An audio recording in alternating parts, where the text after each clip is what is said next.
এটি স্কুলের শ্রেণীকক্ষে মূলত 3 ধরনের স্টুডেন্ট থাকে। কীরকম? প্রথম ধরনের বা 1 নম্বর যে ছাত্ররা থাকে তারা হচ্ছে যে আপনার ওরা সব পারে। আপনি জিজ্ঞেস করবেন, ওরা গুড বয়, তারা পড়ালেখা পারে, তাদের যে কোনো স্যার যদি কোনো প্রশ্ন করে তারা সুন্দরভাবে উত্তর দেয়, ট্যালেন্টেড, সুপার মেরিশিয়াস। আর দ্বিতীয় কারা, তারা হচ্ছে আপনার পারে না, মানে লেখাপড়া করে না, ব্যাক বেঞ্চার আমরা যাদের বলি। তারা আপনার স্যার কিছু প্রশ্ন করে, না স্যার জানি না বা পারি না বা হোমওয়ার্ক করিনি, ফেয়ার এনাফ, সরাসরি বলে। আর তৃতীয় পক্ষ কারা জানেন? এরা হচ্ছে পারে না, কিন্তু এমনভাবে ভাব করবে শেষ পর্যন্ত যে সব পারে, মানে পারে কিন্তু মনে আসতেছে না, এরকম। কীভাবে ধরুন স্যার প্রশ্ন করলো কি, এই বল এ প্লাস বি হোল স্কোয়ারের সূত্র কি?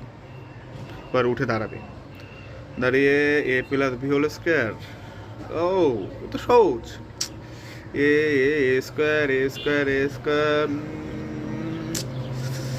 এ স্কোয়ার এ স্কোয়ার, ও হ্যাঁ হ্যাঁ হ্যাঁ হ্যাঁ হ্যাঁ, কী যেন বললি? না না না, এ স্কোয়ার এ স্কোয়ার এ স্কোয়ার এ স্কোয়ার এ স্কোয়ার এ স্কোয়ার এ স্কোয়ার এ স্কোয়ার, বল না, এ স্কোয়ার এ স্কোয়ার স্কোয়ার, আর একটু আর একটু, আর স্কোয়ার স্কোয়ার স্যার, মানে আমি কিন্তু জানি স্যার, আমি কিন্তু জানি জানি জানি, কিন্তু মনে আসছে না, মানে স্কোয়ার স্কোয়ার স্কোয়ার, হ্যাঁ ধরতেছি, A square minus two two AB, ও না না না না না স্যার স্যার স্যার, আমি ধনাত্মক ঋণাত্মক সংখ্যা বরাবরই কাঁচা, ও স্কোয়ার স্কোয়ার। আসলে হয়েছে কি স্যার, আমার লাস্টের দিক থেকে অল্প মাদেরটুকু ভুলে গিয়েছিলাম, এই আর কি।